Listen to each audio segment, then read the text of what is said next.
if anyone has any questions for me or anything like that, I am at your disposal. Anybody? Yeah, go ahead. When you're a motivational speaker and you're reading about your background, you teach people how to believe in themselves and realize their dreams. What is it that you can do with the 3rd District to get people in the 3rd District to once again believe in their dreams, that they're possible and that they don't have to depend on government? The thing that I do when I speak at schools, and I tell our children, the name of my presentation just is Brave Enough to Fail. What that means is any success, anything, requires that you are brave enough to risk failure in order to get it. I am running for U.S. Congress. Well, the truth is, you may win, you may lose.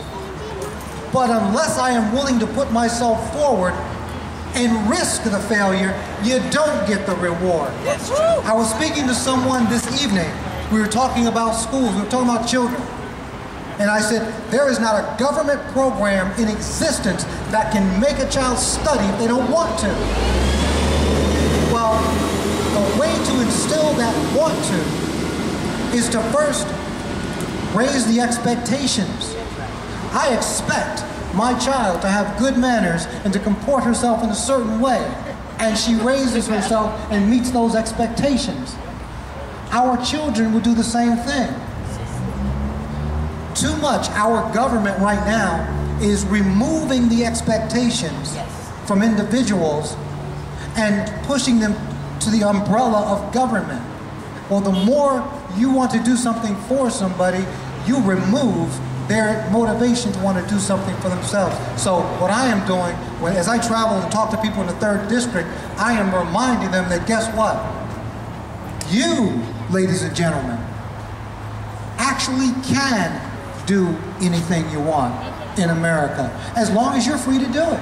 Life, liberty, and the pursuit of happiness, which really is the pursuit of opportunity for each and every citizen. People get that. You're welcome. You're welcome. Anybody else? Yes. The Republican convention. How did you feel about it? I mean, a lot of people feel it's inspirational. I just wanted your take on the Republican convention last night. I thought the only way the Republican convention could have been better is if I had a ticket. I will say this. The speaker that impressed me most, other than, of course, Mitt Romney and Marco Rubio, really was Condoleezza Rice.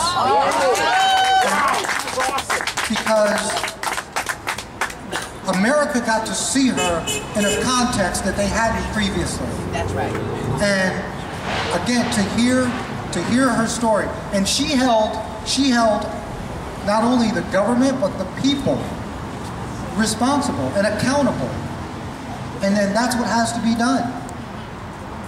And so yes, I enjoyed the entire convention, but I probably personally took the most from Condoleezza Rice. Anyone else? Yes.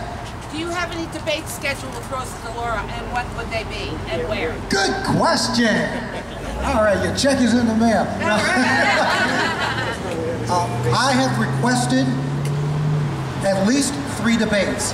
In fact, I have issued statements to the New Haven Register, Channel 8, all the publications. I've asked them not to endorse anybody in my race until after there has been debates. Right now, Rosa DeLauro is, I call her, my new name for her is the Artful Dodger. Because she's dodging her brother. She is. And the truth is, she has grown arrogant, not used to being challenged, and is behaving as if that congressional seat belongs to her. Well, it doesn't, it belongs to you. I think that you, the citizens, deserve to not only hold her accountable, but also to hold me accountable for what I will do as your new representative. The only way for you to get a side-by-side comparison is if there are debates. Because we we could go into a debate and you decide, oh, well, you know what? DeLauro's not so bad after all. Or you may decide, you know what? I think we do need a change. I happen to think that you'll agree with the latter. So we are not going to fold on debates. We are demanding at least 3 debates because you deserve it. Is there something we can do on our end for the debates? Sure. What? Call, email, write our office and say engage, debate, you know, call the media, whatever, do whatever it is, get the word out. That's what we're doing. Ethan, yes. Yeah.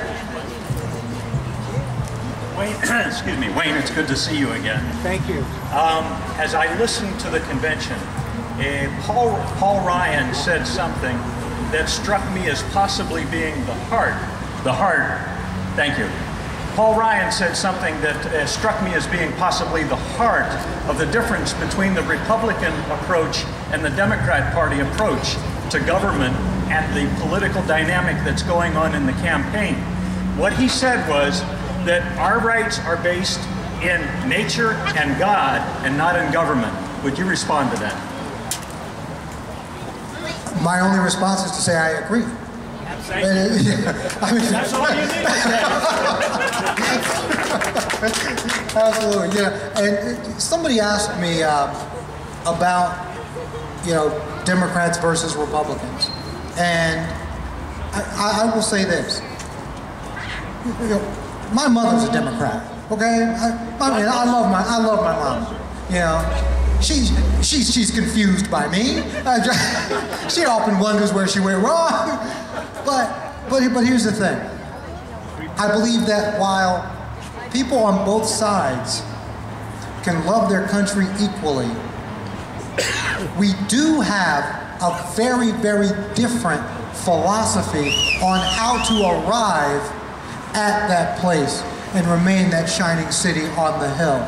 And to me, the biggest difference between the two philosophies is that the Democratic philosophy tends to say, you can't do that, you need some help. The Republican philosophy tends to say, sure you can, take your shot. And then really, that's what it comes down to. You know, the clearest way that I can explain it, I wrote a book that I had published, and I found out that, okay, everybody can write a book. You know why most people don't? It's hard and tedious. The hardest thing about writing a book is keeping your behind in the chair hour after hour after hour and doing it, especially if you type like me. I type with 4 fingers. So for me to write a 400-page novel takes a while. It took me 6 months. But here's the thing. There was nobody from the government in the chair next to me because I looked.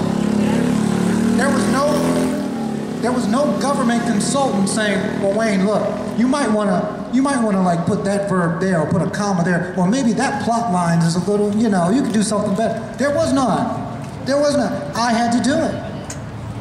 Individual responsibility.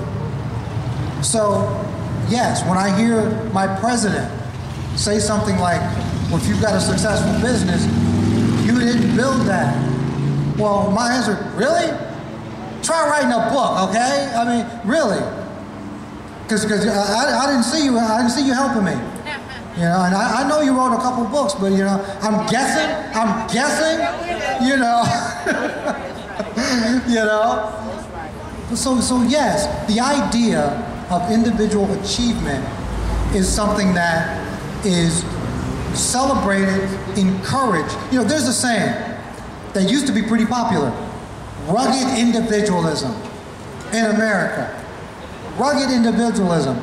You know what? If we, back in the day, if we had welfare and we had other government programs, the pioneers wouldn't have gotten that wagon and went west. They wouldn't have. Across mountains and blazing trails, and people died trying to get somewhere to a plot of land that they could call their own. But that's how we got this beautiful country. And all I am trying to achieve is to help more of my fellow Americans realize that, yes, they can achieve that. We just need to get government out of the way and let people do what they do. That's all. So thank you, ladies and gentlemen. Thank you.